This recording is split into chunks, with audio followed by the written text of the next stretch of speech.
तर बातमी आहे गारपीटीची। राज्यामध्ये काही ठिकाणी गारपीट झाली आहे आणि त्याचा फटका शेतकऱ्यांना बसल्याचं दिसतंय। जालना जिल्ह्यामध्ये अवकाळीचा तडाखा बसलेला आहे।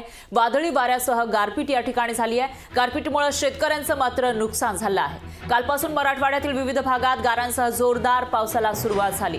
वादळी वाऱ्यासह सुरू झालेल्या पावसामध्ये गारांचा सडाच पडला।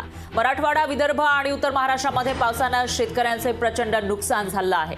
तर अचानक आलेल्या वादळी वाऱ्यासह हा जो पाऊस झाला होता त्यामुळे शेतकरी मात्र हवालदिल झाला आहे। गारपीट या ठिकाणी झाली त्यामुळे शेतकरी पुन्हा एकदा संकटात सापडलेला आहे।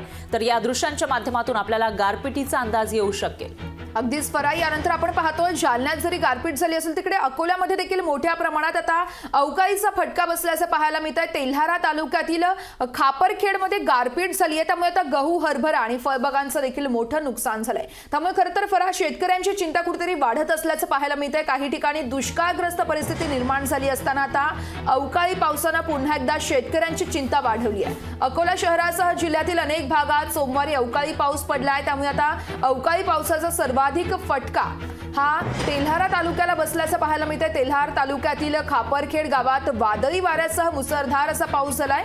तर बोराच्या अकराची ही गारपीट सुमारे 15 मिनिटं झाली आहे। या भागातील हरभरा, गहू आणि फळबागांचं देखील मोठं नुकसान झालंय। तर पुढील 3 ते 4 दिवस विदर्भात पाऊस पडण्याची शक्यता देखील हवामान खात्याकडून वर्तवण्यात आली आहे। आणि याविषयी अधिक माहितीसाठी आपले प्रतिनिधी सूरज दहात वर्षा हे आपल्यासोबत जोडले गेले आहेत। त्यांच्याकडून आपण सध्याची स्थिती जाणून घेऊयात। सूरज, काय सांगाल? मराठवाड्यातील अनेक भागामध्ये गारपीट झाल्याचं दिसतंय आणि त्याच्यामुळे शेतकऱ्यांचं मात्र प्रचंड नुकसान झालंय। सध्या काय स्थिती आहे तिथं आणि शेतकऱ्यांचं काय म्हणणं आहे?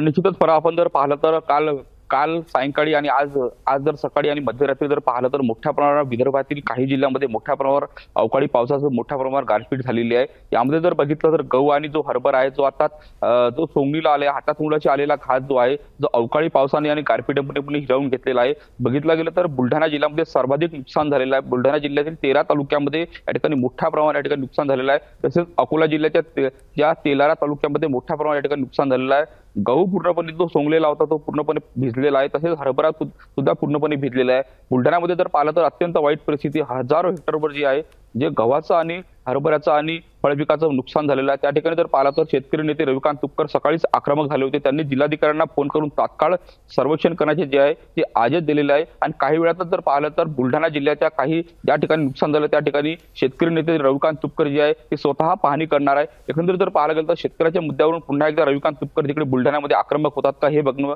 महत्त्वाचं असणार आहे। दुसरीकडे जर पाहायला गेलं तर आज आणि उद्या सुद्धा विदर्भातील अनेक जिल्ह्यांमध्ये जे आहे जे अवकाळी पाऊस गारपीटीचा इशारा दिलेला आहे। त्यामुळे पुन्हा एकदा शेतकरी हतबल झालेला आहे। कारण का जर पाहिलं गेलं तर खरीप हंगामात सुद्धा मोठ्या प्रमाणात शेतकऱ्यांचं या ठिकाणी नुकसान झालेलं होतं।